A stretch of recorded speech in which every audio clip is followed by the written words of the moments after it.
मित्र नमस्कार. MA प्रथम वर्षाच्या विद्यार्थ्यांचे सर्वांचे स्वागत. आपण जी चर्चा करणार आहोत ती चर्चा आपल्या सिलेबसवर असेल. MA प्रथम वर्षाला 4 पेपर आहेत. त्या 4पैकी सर 2 शिकवतील आणि मी 2 शिकवेल. म्हणजे आपण 2 पेपरची आपण चर्चा करणार आहोत आणि 2 पेपरची आवारसर चर्चा करणार आहेत. 4 पेपरपैकी जे 2 पेपर आहे आपण चर्चा करणार आहोत ते म्हणजे PSC 401 वेस्टर्न पॉलिटिकल थिअरी हा एक पेपर आहे. हा पहिला पेपर आहे. पाश्चिमात्य राजकीय सिद्धांत ही एक चर्चा आपण करू लागलो आहोत. आणि जो दुसरा पेपर आहे 403 कंपेरेटिव्ह पॉलिटिक्स म्हणजे राजकीय सिद्धांत तुलनात्मक राजकारण त्याची चर्चा आपण करणार आहोत. तत्पूर्वी आपण हा जो पहिला पेपर आहे वेस्टर्न पॉलिटिकल थिअरीचा ही चर्चा फक्त सिलेबसवर चर्चा आता आपण करू लागलो आहोत. BA पर्यंत आपण जे शिकलो जी चर्चा केली आहे तर ती थोडीशी इथे वेगळी आहे. कारण MA मध्ये आपण शिकताना आपण मागचं शिकणार नाही आहोत. इथे आपल्याला विश्लेषणात्मक स्किल आपल्या डेव्हलप झाल्या पाहिजेत. त्याबरोबर आपल्यात लिखाणाचं कौशल्य आलं पाहिजे. त्याबरोबरच आपलं अंडरस्टँडिंग वाढलं पाहिजे. या दृष्टीने हे पेपर महत्त्वाचे असतात.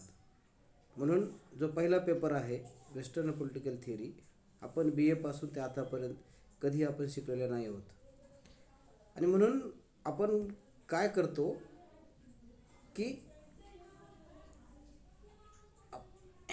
आपला नीट पद्धतीने अभ्यास करण्यासाठी आपण हे समजून घेतलं पाहिजे. आणि जेव्हा आपण हे समजून घेऊ राजकीय सिद्धांत त्याचा फायदा आपल्याला निश्चितच वेगवेगळ्या परीक्षांसाठी होऊ शकतो.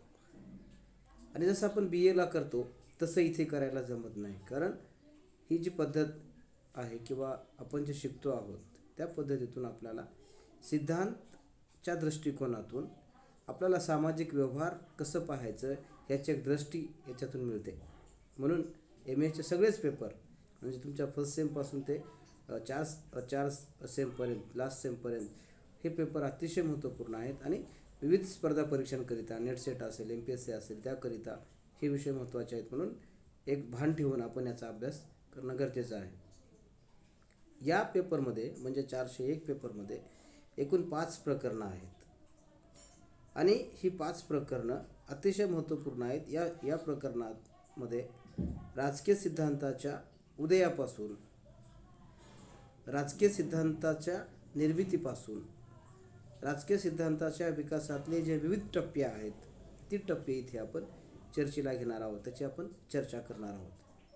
आणि आता जे पहिलं प्रकरण आहे ते पहिलं प्रकरण असं आहे nature and significance of political theory.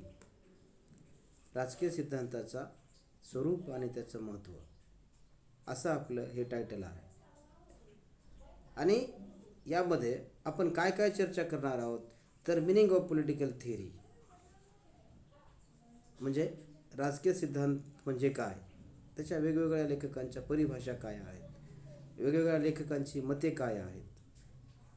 त्याबरोबरच राजकीय सिद्धांतासंदर्भात प्राचीन काळापासून ते आज तागायत कोणत्या कोणत्या चर्चा पुढे आलेल्या आहेत ती चर्चा आपल्याला इथे अर्थाच्या स्वरूपाने आपल्याला करायची आहे. जे दुसरं बीट आहे याच्यामधलं distinction between political theory and political philosophy, ज्यामध्ये राजकीय सिद्धांत आणि राजकीय तत्त्वज्ञान यामधला फरक काय आहे. आपण अनेक वेळा असा समज करून घेत असतो की राजकीय सिद्धांत म्हणजेच राजकीय तत्त्वज्ञान आहे. परंतु एक बाब विचारात घेतली पाहिजे, राजकीय तत्त्वज्ञान आणि राजकीय सिद्धांत यामध्ये फार मोठा फरक आहे. तत्त्वज्ञान आणि सिद्धांत हे समजून घेण्यासाठी आपण काय केलं पाहिजे तर एक प्रकारे नीट पद्धतीचा हा फरक आपण समजून घेणं गरजेचं आहे आणि तो आपण इथे समजून घेणार आहोत.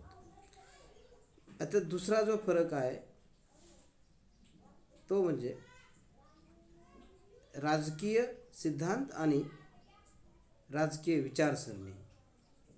राजकीय सिद्धांत आणि राजकीय विचारसरणी की बाबा राजकीय विचारसरणी आणि सिद्धांतामध्ये काय फरक आहे. यामध्ये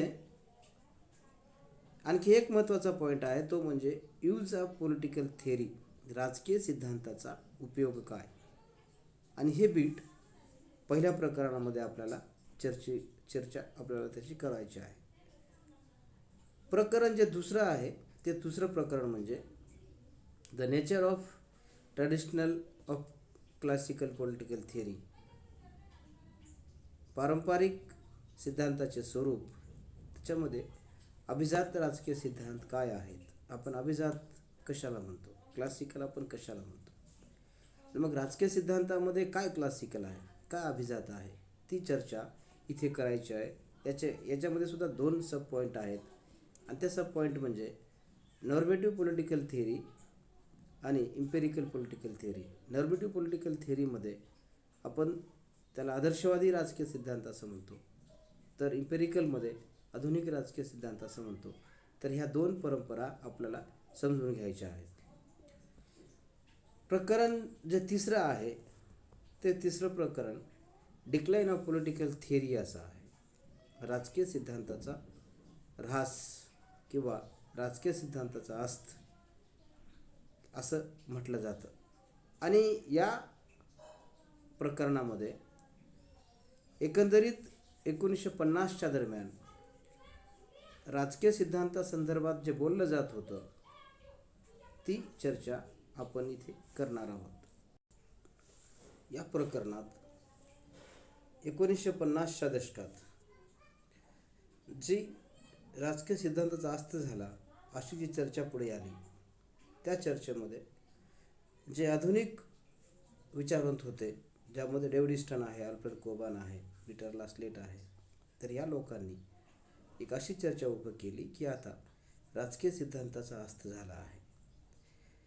त्यांचं म्हणणं असं होतं की जे पारंपरिक राजकीय सिद्धांत आहेत ते राजकीय सिद्धांत विज्ञानाच्या काळामध्ये ते टिकू शकले नाहीत, म्हणून ते एक प्रकारे ते अस्तास गेलेले आहेत. आणि म्हणून त्या सिद्धांताचा अस्त झाला असं म्हणणाऱ्यापैकी ज्यांनी समर्थन केलं त्यांची चर्चा आपल्याला करायची आहे. त्यामध्ये प्रामुख्याने 2 लोक आहेत, ज्यामध्ये डेव्हिड ईस्टन आणि अल्फ्रेड कोबान यांची जी आर्ग्युमेंट्स आहेत, arguments of decline of political theory या संदर्भातली, तर ती आर्ग्युमेंट आपल्याला इथे पाहावयाची आहे.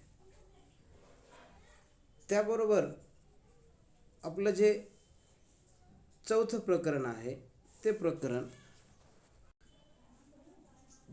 रिवायवल ऑफ पॉलिटिकल थिअरी असं आहे. म्हणजे राजकीय सिद्धांताचा पुनरुदय. रिवायवल म्हणजे पुनरुदय. आणि या अभ्यासकांमध्ये अनेक महत्त्वाचे लेखक आहेत, विचारवंत आहेत. त्यांचं म्हणणं असं होतं की राजकीय सिद्धांताचा अस्त झाला नाही. म्हणजे विज्ञान कितीही प्रगल्भ झालं आणि काही जरी झालं तर समाजातली नैतिकता, जीवनमूल्य, समता, स्वातंत्र्य, बंधुत्व, सद्भावना, परस्पर सहकार्य, प्रेम या गोष्टी नष्ट होणाऱ्या नाहीत. आणि म्हणून सिद्धांतामध्ये काय आहे तर सिद्धांत हे नैतिकतेवर आधारलेले आहेत, ते सामाजिक मूल्यावर आधारलेले आहेत. म्हणून सिद्धांताचा ऱ्हास होत नाही अशी एक चर्चा, असा एक युक्तिवाद उभं करण्यामध्ये अनेक लेखकांनी प्रयत्न केलेला आहे. त्याच्यामध्ये अन्ना हार्डेंट, हर्बर्ट मार्क्यूस, लिओ ट्रॉस, ओकशॉट या लेखकांचे, इशा बर्लिन या लेखकांचे महत्त्वाचे योगदान राहिलेले आहे. त्याची चर्चा आपण इथे करणार आहोत. आणि जे शेवटचं प्रकरण आहे त्या प्रकरणामध्ये काही संकल्पना आपल्याला दिसतात ज्या राजकीय सिद्धांताचा महत्त्वाचा भाग आहेत. त्याचं चॅप्टर असं आहे, short introduction to recent trends in political theory.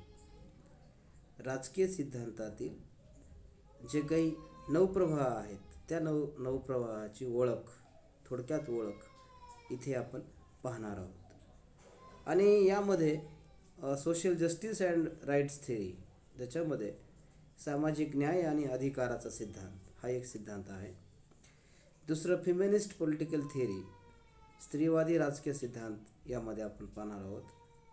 त्यानंतर लिबर्टेरियनिझम आणि कम्युनिटिझम ह्या दोन संकल्पना आहेत, ज्याला आपण समुदायवाद, स्वतंत्रतावाद आणि समुदायवाद असं म्हणतो. आणि जे तिसरा आहे, सॉरी, जे किती 4 नंबरचा जो मुद्दा आहे तो म्हणजे recent political theory, sorry rational political theory, म्हणजे विवेकवादी राजकीय सिद्धांत. या संकल्पनाची थोडक्यात ओळख आपल्याला या शेवटच्या प्रकरणामध्ये करावायची आहे. एकूण आपले 60 लेक्चरमध्ये, प्रत्येक लेक्चरसाठी म्हणजे प्रत्येक चॅप्टरसाठी 12 लेक्चर, असे 60 लेक्चरमध्ये आपल्याला हा सिलेबस संपवायचा आहे. त्याबरोबरच हा अभ्यास आपल्याला नीट पद्धत हे जर समजून घ्यायचं असेल तर आपल्याला आपला अभ्यास हा नीट पद्धतीने करावा लागेल. म्हणून आपण एक थोडक्यात या सिलेबसची चर्चा आपण केलेली आहे. तर आपण पुढच्या लेक्चरमध्ये आपण जो 403 नंबरचा पेपर आहे कंपॅरेटिव्ह पॉलिटिक्स, त्याची चर्चा आपण करूयात. आणि नंतरच्या लेक्चरपासून आपण या प्रकरणामध्ये काय आहे तर ती सुरुवात करूयात. म्हणजे राजकीय सिद्धांताचं स्वरूप आणि त्याचा अर्थ, nature and significance of political थेअरीपासून आपण ती सुरुवात करूयात. तर नंतरच्या लेक्चरमध्ये आपण ती सुरुवात करूयात. धन्यवाद.